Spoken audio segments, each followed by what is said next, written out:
প্রিয় দর্শক, সাজ্জাদ কাদিরের প্রীতি এবং শুভেচ্ছা নিন। এই মুহূর্তে আপনাদের সামনে কথা বলতে আসছি মার্কিন যুক্তরাষ্ট্রের হাতে কি এমন গোয়েন্দা তথ্য গেল যার দরুন তড়িঘড়ি করে পাক ভারত যুদ্ধের মধ্যস্থতা করতে নামলেন তারা। এই প্রসঙ্গটি নিয়ে আপনাদের সামনে কথা বলবো। আপনারা জানেন যে গতকালকে সন্ধে নাগাদ সাংবাদিক বৈঠক করে, খুব সংক্ষিপ্ত সাংবাদিক বৈঠক করে ভারতের বিদেশ সচিব বিক্রম মিশ্রি যুদ্ধবিরতির ঘোষণা দিয়েছিলেন।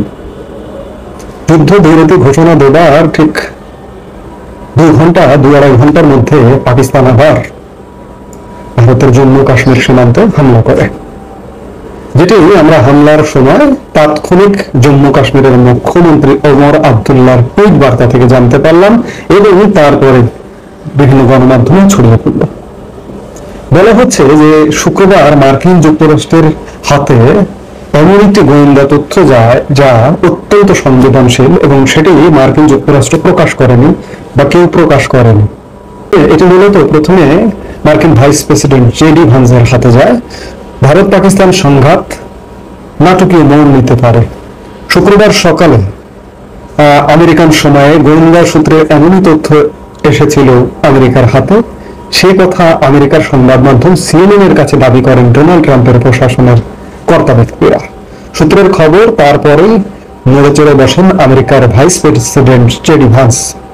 এই সংবাদ মাধ্যম জানিয়েছে তিনি ট্রাম্পকে সেই রিপোর্টের বিষয়ে জানান, তারপরে ফোন করেন প্রধানমন্ত্রী নরেন্দ্র মোদীকে। সেই রিপোর্টের প্রসঙ্গ তুলে মোদীকে যুদ্ধবিরতি নিয়ে পাকিস্তানের সাথে সরাসরি কথা বলার অনুরোধ জানান। শনিবার বিকেলে যুদ্ধবিরতির ডাক দেয় ভারত এবং পাকিস্তান। গোয়েন্দারা ঠিক কি রিপোর্ট দিয়েছিলেন তা অবশ্যই স্পষ্ট করে জানায়নি প্রশাসন। তাদের একটি সূত্রের দাবি, বিষয়টি যথেষ্ট সংবেদনশীল বলে তা প্রকাশ করা সম্ভব নয়। বৃহস্পতিবারই এই ভান্সি জানিয়েছিলেন যে ভারত পাকিস্তানের সংঘাতে তিনি নাক গলাবেন না। এর একদিন পরে কি এমন ঘটল যে তিনি প্রধানমন্ত্রী মোদীকে ফোন করে যুদ্ধবিরতিতে সম্মত হওয়ার জন্য রাজি করান, সেই প্রশ্ন উঠছে।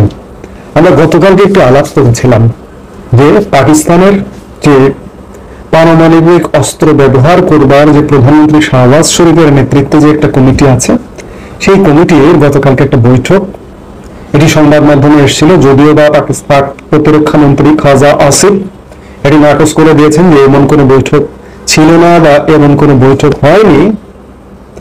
আমি ধারণা করছি যে পাকিস্তান, তুষ্ট পাকিস্তান, নষ্ট পাকিস্তান, নিকৃষ্ট পাকিস্তান এই পারমাণবিক অস্ত্রে হাত দিতে চেয়েছিল এবং সেই গোয়েন্দা তথ্য মার্কিন যুক্তরাষ্ট্রের হাতে পৌঁছে গিয়েছিল, যার দরুন পৃথিবীতে একটা ভয়ঙ্কর ধ্বংসলীলা ঠেকিয়ে দিতে মার্কিন যুক্তরাষ্ট্র মধ্যস্থতায় নামে এবং পাক ভারত দুই পক্ষকে যুদ্ধবিরতিতে রাজি করায় এবং রাজি করানোর ফলশ্রুতিতে এই যুদ্ধের বিরতি ঘোষিত হয়।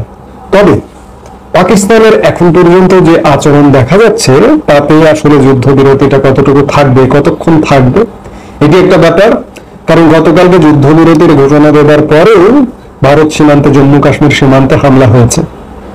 আবার দেখুন, পাক প্রধানমন্ত্রী এই বিরতি থেকে নিজেদের জয় হিসেবে দাবি করেছে। শুধু তাই নয়, যুদ্ধ জয়ের খুশিতে দেশ জুড়ে উৎসব পালনের ঘোষণা করে দিয়েছেন পাক প্রধানমন্ত্রী শাহবাজ শরীফ।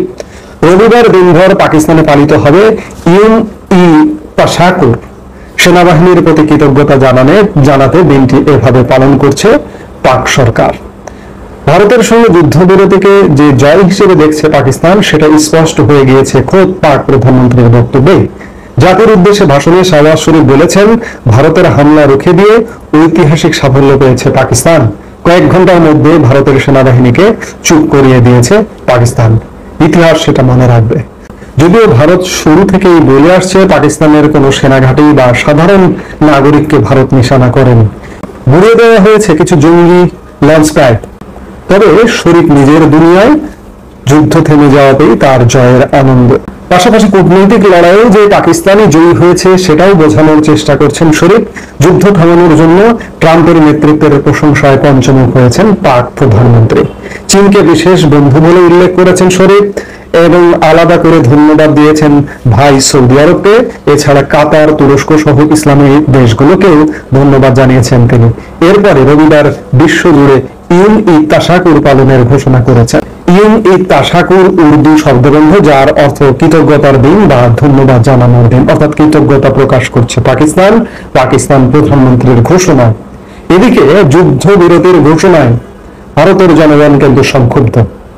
ভারতের জনগণ পাকিস্তানকে পুরোপুরি শায়েস্তা না করে এই যে যুদ্ধবিরতিটা এবং যুদ্ধবিরতি ঘোষণার পরেও পাকিস্তান ভারত সীমান্তে হামলা করলে এতে ভারতের জনগণ আরো বেশি সংক্ষুব্ধ। ভারতের জনমতের উপর লক্ষ্য রেখেই ভারত কিন্তু অপারেশন সিঁদুর 6 মে মঙ্গলবার দিবাগত মধ্যরাতে শুরু করেছিল। এখন কি করবে ভারত, সেটি দেখার প্রশ্ন। যে আজকে রবিবারও সেনাবাহিনীর শীর্ষ পর্যায়ে 3 বাহিনী প্রধান, সেনা সর্বাধিনায়ক অনিল চৌহান এবং প্রতিরক্ষা মন্ত্রী, জাতীয় নিরাপত্তা উপদেষ্টা অজিত দোভালের সাথে প্রধানমন্ত্রী নরেন্দ্র মোদী বৈঠক করেছেন।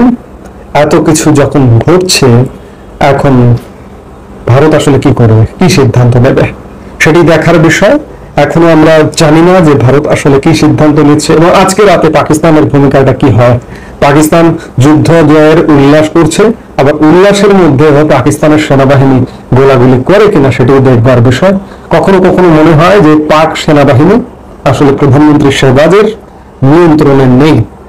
নিয়ন্ত্রণহীন, এবং এমন আশঙ্কাও করা যায় যে এই যুদ্ধের আবহে পাক প্রধানমন্ত্রী শেহবাজ শরীফেরই বিদায় ঘণ্টা বেজে যায় কিনা, ইমরান খান জেল থেকে মুক্তি পায় কিনা, আবার সেনাবাহিনী ক্ষমতা নিয়ে নেয় কিনা পাকিস্তানের যুদ্ধের অজুহাতে।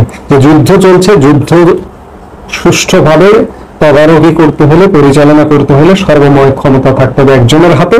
সেই হিসেবে এই যুদ্ধের অজুহাতে জেনারেল আসিম মুনির ক্ষমতার কেন্দ্রে আসে কিনা নানা আলোচনা আলাপ ঘুরপাক খাচ্ছে। এখন এই সবকিছু ঘটবার জন্য আমাদের দেখতে হবে, কারণ প্রতিনিয়ত ঘটনার রং বদলাচ্ছে।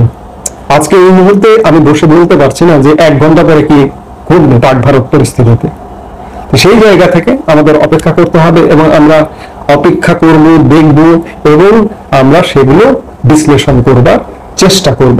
তবে আমি যেটি দিয়ে শুরু করেছিলাম যে মার্কিন যুক্তরাষ্ট্রের কাছে এমন বার্তায় ছিল, আমি ধারণা করছি যে পারমাণবিক বোমাতে পাকিস্তান হাত দিতে যাচ্ছে, সেই হাতটি সরিয়ে দিতে হবে, যার দরুন তারা মধ্যস্থতায় নেমেছিল।